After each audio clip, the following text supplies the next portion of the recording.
Итак, друзья, открываем наше изображение. Обрабатывать мы с вами будем эту фотографию. Как вы уже знаете, это изображение лежит по ссылочке к этому видео. Вы можете его скачать и обрабатывать вместе со мной. Итак, что же первым делом нам необходимо на этой фотографии сделать? Наша фотография открылась. Как вы видите, интерфейс программы поменялся. И внизу мы видим с вами достаточно много различных инструментов. С чего же начать тут?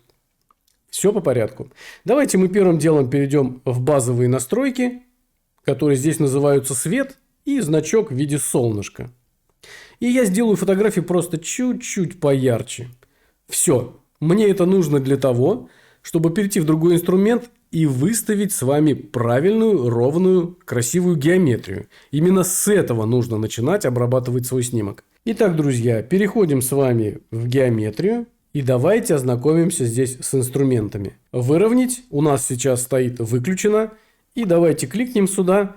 И мы посмотрим, что нам здесь предлагает. Как вы видите, друзья, здесь вот есть такой вот вариант авто. И, как правило, в большинстве случаев именно авто справляется очень хорошо. Давайте попробуем. Кликнем на авто. Как вы видите, наш снимочек выровнялся. Я это вижу вот по этим направляющим по стенам. Они стали ровнее. Но меня все-таки не совсем это устраивает, потому что у меня такое ощущение, что как бы немного фотография все равно разъехалась. И это я сказал не просто так, а для того, чтобы показать интересный и нужный инструмент, который вам очень часто будет пригождаться. Итак, друзья, напротив авто справа, видите, у нас есть такое перекрестие. Это называются направляющие. Давайте мы кликнем сюда. У нас сразу автоматическое выравнивание отключилось, потому что теперь нам Lightroom дает возможность поправить геометрию вручную. Так вот, друзья, теперь я должен выставить направляющие. Что мы с вами делаем? Для того, чтобы выставить направляющую, мне нужно провести стилусом вдоль стены. Вот таким вот образом. Появится вот такая вот штанга. И теперь мне необходимо ровно поставить ее по стене, какая бы наклонная она ни была. Далее, друзья, я недаром сделал светлее для того, чтобы лучше видеть направляющий. Вот обратите внимание, здесь дверь также находится под наклоном. И также я проведу по ней направляющий. Мы с вами выровняли вертикали. Теперь давайте выровняем горизонталь. Не на всех снимках горизонталь видно, ну то есть линию горизонта. Поэтому иногда приходится пользоваться на глаз. Вот здесь нам так и придется пользоваться. Но мы тогда смотрим на перпендикуляры. Давайте поставим горизонтальную направляющую. И, друзья, смотрите, мы теперь конец направляющей можем менять, и наш снимок также будет изменяться. Это касается и горизонтальных направляющих, и вертикальных. Если нам необходимо с вами поправить, мы выделяем нужную направляющую, делаем регулировку, и как стоит наша направляющая, так и Lightroom будет выравнивать. Но не забывайте, что у вас будет возможность поставить только 4 направляющие. Больше, к сожалению, такой возможности нет. Ну, этого, поверьте, достаточно. Итак, мы можем здесь добавить еще одну направляющую, я не буду, можем их удалить. Для этого необходимо кликнуть на направляющую и внизу на корзинку, и она удалится. Давайте мы оставим. Далее кликаем «Готово». Теперь напротив слова «геометрия» у нас есть «ограничить обрезку», и вот для чего это нужно. Давайте мы активируем это значение.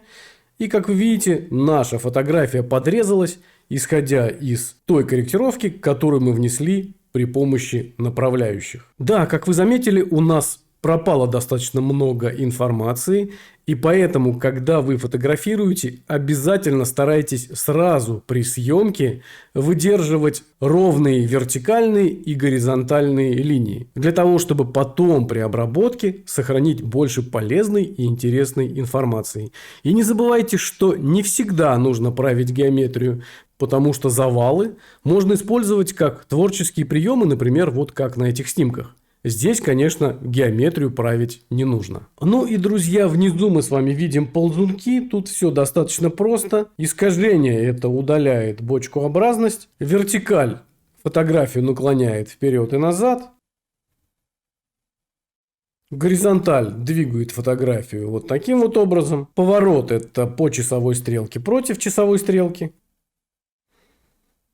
Формат делает вашу фотографию немного поуже. Девочки, берите на заметку, можно сделать ноги подлиннее. Масштабирование изображения – это вы меняете размер на холсте. Я редко это применяю. Ну и смещение по оси X и по оси Y это просто двигает вашу фотографию вверх-вниз, влево-вправо. Если вы фотографируете город, архитектуру, зачастую приходится прибегать к этим настроечкам. Сегодня мы их использовать не будем. Те правки, которые мы внесли, здесь этого уже достаточно. Далее, друзья, переходим в оптику. Обязательно смотрим, чтобы у нас стояло удалить хроматические аберрации, коррекция дисторсии. И все. На этом мы здесь закончили и возвращаемся назад в базовые параметры под солнышком под названием «Свет».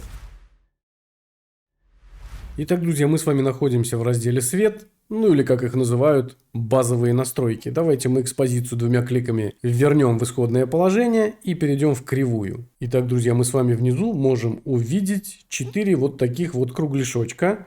Белый, красный, зеленый, синий. Белый – это канал RGB. Red, Green, Blue. Это когда все эти 3 канала совмещены вместе. И эта кривая отвечает у нас за светотеневой рисунок. Красный, зеленый и синие каналы могут тонировать фотографию, но если этим инструментом пользоваться неграмотно, то можно только все испортить. Давайте мы с вами творческую работу с кривой оставим на отдельный урок. Это требует отдельного изучения, но RGB мы с вами все-таки потренируемся. Итак, друзья, кривая RGB. Мы с вами видим 2 сетку и отмеченные 2 точки. Нижняя – это так называемая точка черного, и верхняя точка белого. Если мы с вами будем двигать вот сюда вправо точку черного, то у нас информация в тенях будет пропадать, и рисунок становится более контрастным. Если мы с вами будем двигать точку белого вот сюда вверх, то мы будем видеть, что в светлых участках все становится такое слишком белое, и мы тоже информацию будем с вами немного терять. Если мы будем двигать вот сюда точку белого вниз, то у нас будет пропадать светимость изображения. Наша фотография будет более такая матовая. И здесь мы, двигая точку черного вверх, мы то же самое будем получать с вами такую легкую дымку. Особенностями этой кривой можно пользоваться. И если вы обратили внимание, вот здесь у нас в правом нижнем углу есть дополнительная функция, дополнительная кнопка в виде вот такой S-образной кривой. Давайте мы кликнем на нее. Если вы заметили, у нас точка черного и точка белого исчезла. И теперь нам этот параметр недоступен. Но зато мы с вами можем аккуратненько работать в этой кривой и при выставлении S-образной кривой получать повышенный контраст рисунка. Также вы можете ползунками, двигая их вправо, влево, ближе к центру и так далее, получать дополнительные изгибы и получать улучшенный контраст изображения. Ну, друзья, что-то более другого я вам не расскажу. Это инструмент творческий. И нужно просто подходить к нему правильно и грамотно. А что значит грамотно? Излишняя контрастность на фотографии быть не должна. У вас должна хорошо читаться информация как в темных участках, так и в светлых участках. Потому что если вы засветите рисунок или сделаете его слишком контрастным, это будет выглядеть не очень профессионально.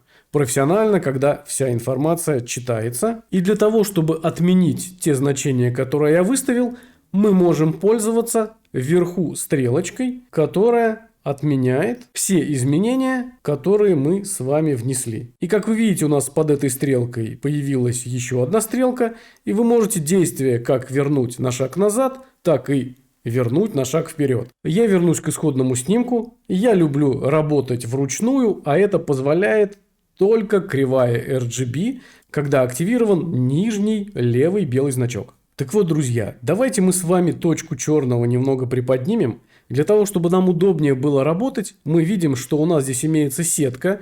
Таким образом, она помогает нам ориентироваться, чтобы мы слишком не изогнули кривую так, чтобы мы все не испортили. И внизу мы с вами видим квадратик. Я примерно на середину этого квадратика поднял точку черного. Теперь точку, которая рядом, я немного опущу вниз, а точку среднего я верну в исходное положение. Теперь давайте мы немножко подрегулируем. Я не хочу, чтобы у меня фотография была слишком темная. Я, пожалуй, сделаю вот такую вот кривую. Это небольшая S-образная кривая. И точку белого я слегка чуть-чуть опущу вниз. Я люблю, когда у меня светлые участки сильно не светятся, а выглядят такими матовыми. И точку между средней точкой и точкой белой я, пожалуй, немного подниму, тем самым слегка повышу контраст изображения. Во время обработки мы можем смотреть на исходник для того, чтобы сравнивать его с тем, что мы на данный момент сотворили. Давайте посмотрим. До, после. До, после. Как вы видите, моя фотография стала такая более дымчатая, более интересная. И такой подход, кстати, очень часто вы можете заметить в художественных фильмах, там это очень широко распространено. Итак, друзья, мы поставили с вами кривую, кликаем «Готово», но еще не все. Давайте теперь мы с вами подрегулируем, видите, сколько много у нас всего разного. Вот давайте мы с вами настроим теперь наши базовые параметры, сделаем фотографию еще чуть-чуть немного поинтереснее.